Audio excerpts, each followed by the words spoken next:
Guys, here we're gonna look at the synthetic division, and what we'll do is actually look at the synthetic division alongside of the long division. All right. So let's um, let's tackle this problem first from the long division perspective. Again, trying to graph this is going to preclude that we're going to need to find the factors. Finding the factors means we're going to look for those values that uh, are multiples of 12. So I'm just going to try 2.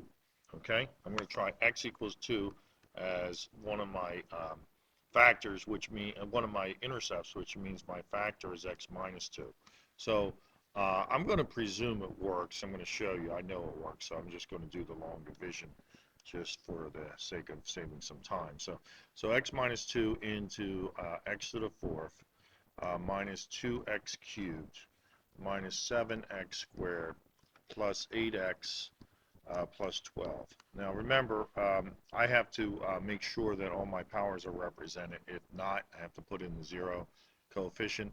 Now, okay, x into x to the fourth goes x cubed. I really suggest you keep these things lined up, the powers lined up.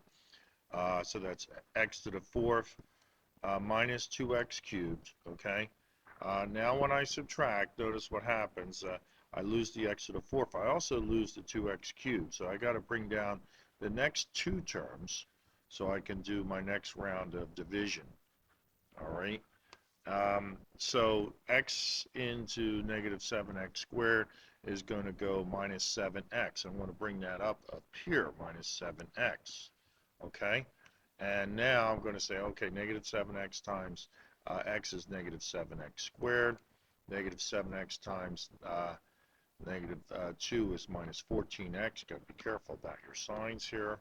All right, I'm going to subtract now, lose that. 8 minus 8, I'm sorry, that's negative, this should be positive 14. I'm telling you, be careful of your signs there. I am, okay? So 8x minus 14x is negative 6x, okay? Plus 2, plus 12, bringing that 12 down. And now one last division should yield us the result, okay? So that should go in minus 6 times, and then it's negative 6x plus 12 with no remainder, okay? Now, okay, so in other words, so far I'm satisfied that this expression factors into x minus 2 and x cubed minus 7x minus 6, okay? Now, here, let me show you how streamlined the synthetic division is going to be. Now, of course, you've watched Khan's videos, I trust, okay? And so here we are just using this for an example to emphasize this, how streamlining this can be for these problems, okay? So with the synthetic division, we were advised just to bring down the leadoff coefficients, including their signs, okay? And here they go, right? Don't forget the signs. The other thing, just like long division, if you have a missing power, fill it in with a 0, okay? Now, out front here, out front is, okay, the intercept value. That is the value of 2, okay? The intercept value, which is the value of 2. Now, as you remember, you bring down that first term. Um, the first term is 1 comes down times the outside term is 2, okay? So that comes up here. You add, that gives you 0 times the outside term. 0 times anything is 0, okay? And then carry this down. Add this column. It's negative 7, and then negative 7 times 2 is negative 14, and negative 14 plus 8 is negative 6, and negative 6 times 2 is negative 12, and as long as you are, okay, left with a 0 at the end, then you've got it dividing evenly. Now look at what we got, okay?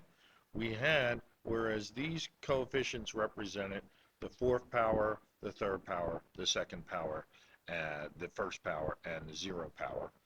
This array of numbers here represents, okay, the coefficients 1 power removed, okay? So 1 power removed would be x cubed, okay? No x squared term, as represented up here, no x squared term, minus 7x minus 6, okay? So there you have it. Now, okay, let's see where we go from there. Well, okay, we can apply this. This can be now our next round of synthetic division. So we can start right from there. 1, 0, -7, -6. What do you want to try? You know what? You don't even have to plug the numbers in and evaluate the function. Because if it doesn't give you a 0 here, even if you see it's not giving you a 0, then it's not a suitable factor, okay? For instance, okay, I know that 5 is not going to work, okay? So just to illustrate what happens when I put 5 in, bring down 1, 5, 5, 25, okay,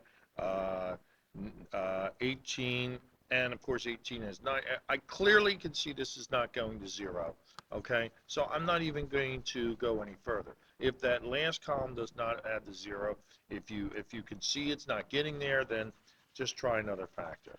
Okay, so what are we going to try? Okay, well, again, we now, okay, the nice thing now is, okay, our string of factors up here were based on 12, but now we've knocked this down, okay, with our last value being -6, so all we have to play with is 2 and 3. Let's, I don't know, let's try 3. Let's see what happens. 3, I get 1, that carries down automatically. 1 times 3 is 3, add, I get 3.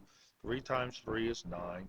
Okay, 9 and -7 is 2. 2 times 3 is 6, adding 0. I'm good. I'm good. So what do I have now? I have, okay, collectively now, I had the x minus 2.